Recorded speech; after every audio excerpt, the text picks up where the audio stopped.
Magnus, wow. Does it even feel a little bit disrespectful? He's off to the races. Don't recommend this one for anyone at home. The world number 1 playing this stinkiness against the world number 4, a guy rated nearly 3,200 on chess.com. Yes, it's Arjun Erigaisi here, playing in the online chess tournament titled Tuesday, 25th of September 2025. And what follows is a game of such epic proportions that David Howell can only describe it like this. This is a crazy position. I've never seen anything like it. Let's dive in on this wackiness here. Magnus now following up with a kind of closed Sicilian position because of how Arjun plays with the advance of this pawn. There goes the bishop, developing like this.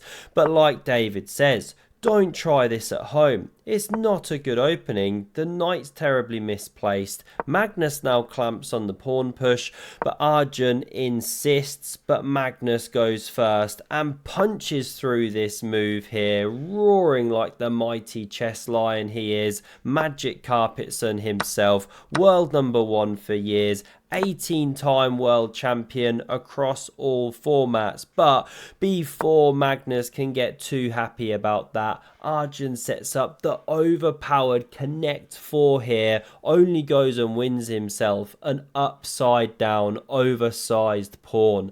Absolutely lovely. What a lucky guy. We now see Magnus drop back. He also could have forayed fourth, but he decides this way. Queen c7, and not to be outdone, Magnus sets up a connect 4 of his own. And he only goes and wins himself a flying lesson with former world chess champion Garry Kasparov, a man who loves to decompress by pretending he's Superman. Beautiful sight, incredible through the air. We now see the knight develop here, and Magnus hops in with this knight. Surely you take this one off the edge of the board. Well, let's see what he's got planned.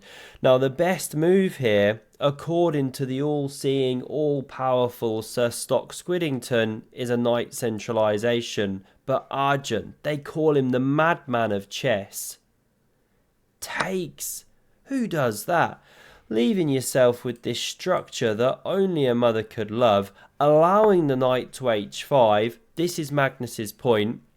If you'd recaptured, then actually bishop takes was decent for black, but this is better for white, because after this knight takes, the queen comes streaming in with a vengeance, and don't go taking here. You open the f-file, you get absolutely bamboozled. So there's pressure on the pawn, but you can't take. So Arjun responds just with pawn h6, keeping an eye on this knight hop here. How dangerous could that get, right? How does Magnus follow up? Well, he does take the pawn. Now, in a way, you don't want to do it because you block the f-file for the rook, but you open the eyes of the bishop. Could converge with the rook or something, who knows? And in certain lines, the pawn pushes. More on that later. We see the knight centralising. Not the best move, but Magnus also doesn't respond in the best way. Now, the pawn's under pressure, right? Magnus responds to that, but his best was the usually terrible pawn f6. Never play it, says Ben Feingold, but more in relation to if you're pushing it yourself in your own defensive setup. Here it's great, because if pawn takes, well, you're opening the king horribly, and in some lines the queen drops back with check after the knight's taken, and you pick up a knight. In other lines, the knight's coming to f4, d5, and how good is it once it hits that square? Everything converging. You can swap the dark squared and light squared bishops here as well. Still the knight comes to d5, supported by the queen. So a really powerful idea, pushing with f6. Missed. Magnus responds to this threat.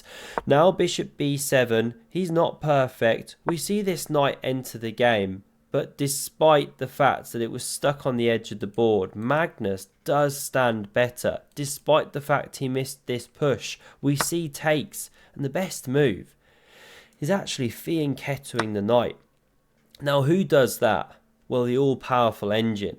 And it's just beautiful to watch at times, these engines playing. You rotate round like this, even headed to G4 now, or supporting F6. If you don't believe me how good computers are, check out that Dr. Lupo game back in PogChamps, coming back from a queen down against Wolfie. Okay, so right here, I had to make the choice to sack the pawn,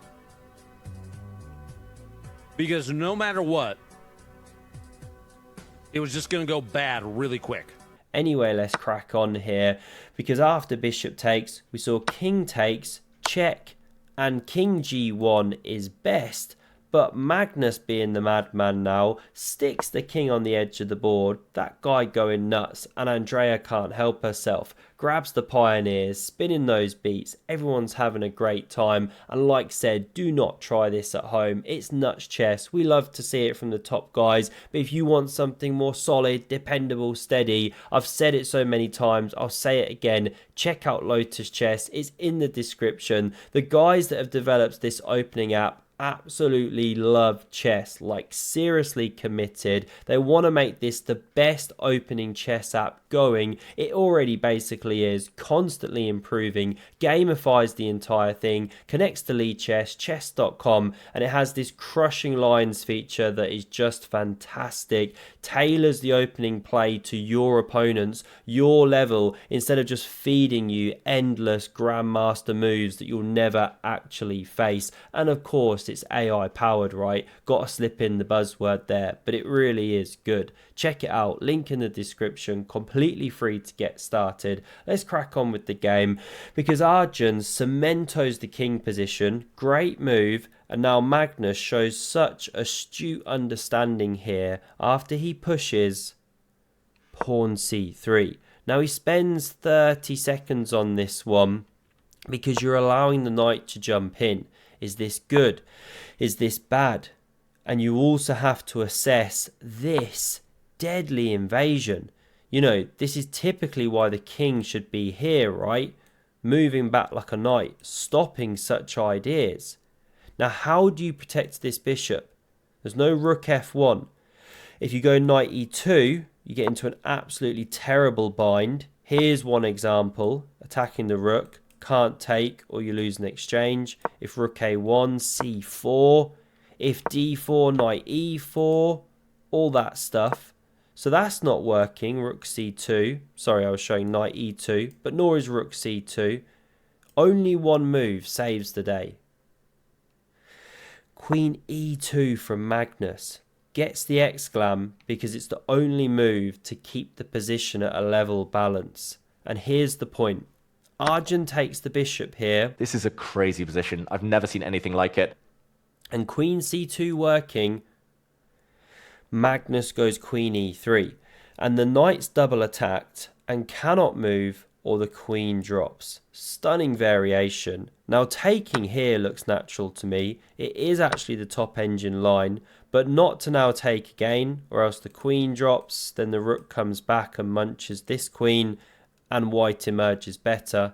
But instead to play like this, and just bring in the black rook, start putting some pressure, so you drop back. Here's a bit of a sample line. Anyone's game, craziness on the board, dark squares versus light squares, knight versus bishop. Fun game, fun position, didn't play out. Instead of taking here, we saw rook g8. Kind of weird looking because it was standing nicely there. Whoops. Trying to push this pawn. But this is the game. Takes, queen backing up, and pawn d4 for the score. Takes here, going into the blender, now h5. Another daring move, but actually a great blitz move. If takes, which of course the computer fearless will play, this is now a massive threat. But then you run into stuff like this. The knight can come back, but then there's checks coming up. Or maybe you take first, and then you check. Either way, it looks very scary because you can't step back, right? The queen covering. So you have to assess, low on time, that your king stands okay here. Who's doing that? Who knows what's going on? So understandably, Magnus doesn't capture. He takes here. Pawn takes back. Always play Chewbacca's favourite move, the Wookiee one. pressure down that open line or half open line, but Arjun's fight back here is stunning. Real strong chess with rook g5, pressuring that pawn, and it is an important one. You know, if you can get that, you can play stuff like e6. So Magnus drops back, opens the defense, but also attacks this one. So rook c8 defends. Knight e5 hits the queen. Don't take. Not only are you getting rid of a massive defender of the king and blocker of the pawn, but you left the defense of the rook. So let's come back to the game. The queen saves herself. No Botez gambit today. Queen f4 from Magnus. You know, c4 tempting, but he's holding off a minute. He's hesitant to give the d4 square. He's opened the rook now. We see rook d8 played. It's incredible sparring from both players. And now the explosive c4. Does encourage the queen in here, but Magnus whispers, "Do you even rook lift, bro?" As that one charges up the board. He does a big flex. Now the knight spawns itself as a seahorse. And although it gets the question mark, it's not overly fair because it's such a tricky move. If you go rook d7, let's say, coming away from the attack, protecting the king, well, you've left the back rank. And the king's got nowhere to go, so you have to block and you're getting smashed. Not actually mated, thankfully, for black, but still you're lost. That's an important exchange to lose. So that's not working. This one's not working because bang, crashing through here, pawn f6. Sorry, not pawn f6. Taking an entire rook because the bishop's pinned. So fine, no good, no good. Rook d6 technically works because you stop queen b8 check.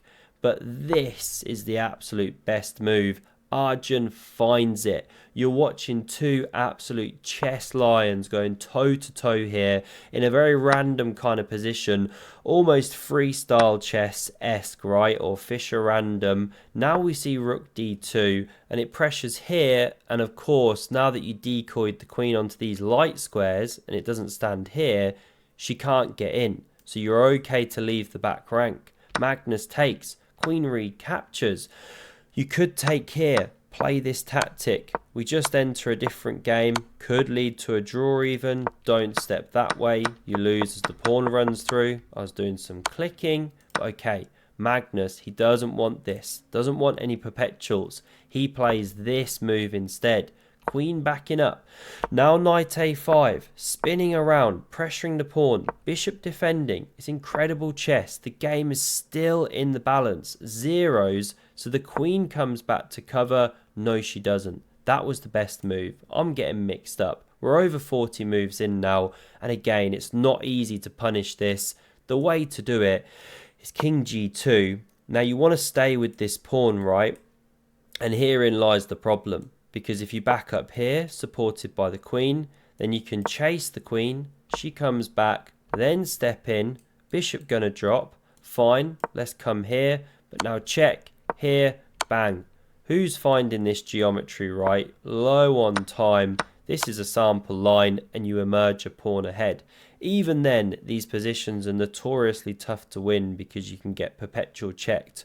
Although the outside passer really makes it tough for black. But king g2 not found here. Excuse me. We get queen f4 instead. And it's a really excellent practical blitz move. Because although you mangle this pawn structure, look at this. Magnus has got the knight versus bishop. Now why is that such an asset in blitz chess? You're about to see. You could drop back already. Hold this check on tap. But Magnus does it straight away. Let's run a few more moves because I want to highlight a point. We'll run it round to here where I got painting just like Ding Ross. And the point is, because black's got the dark squared bishop, white can never be checked on a light square. So you'll never lose that time on the clock. You can sit, you can chill.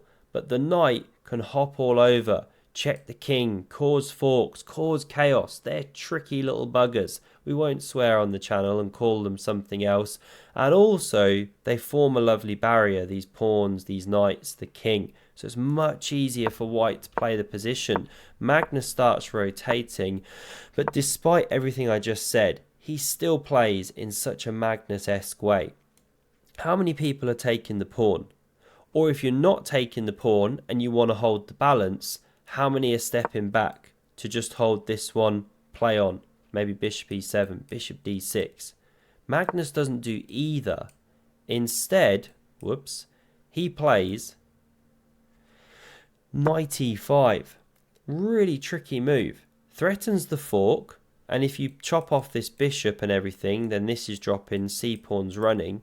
So this was played because you just hung a pawn, but now Magnus takes this one, and he's giving Arjun every opportunity to go wrong. He's done this through his entire career, set these traps, set these tricky problems. Knight e5, and Arjun commits a fatal blunder on move 60. I think Korchnoi once said, or someone, you know, those weaker guys, and when I say weaker, I mean 2600s, they can hang with you in the opening maybe, or the middle game, or deeper into the middle game, or the early end game. But the deeper you go, the deeper you go, the deeper you go, that's where you get your world champions. That's where you get your world number ones. Can they hang with it for eternity? Arjun plays king f4. And Magnus Carlsen picks up his knight and hammers home this nail in the coffin. Check, bishop dying, pawn dropping, and he's even in time to land a chess.com brilliancy. They are generous with these ones at times. This is how the game proceeded, and after king d6 we get resigns. Why? Well, here's a quick sample line right. Pawn going through, and of course we know Magnus Carlsen loves himself a bit of stale meat and of course some epic cheese. I hope you do too. Do consider subscribing. Check out Lotus Chess, link is in the description.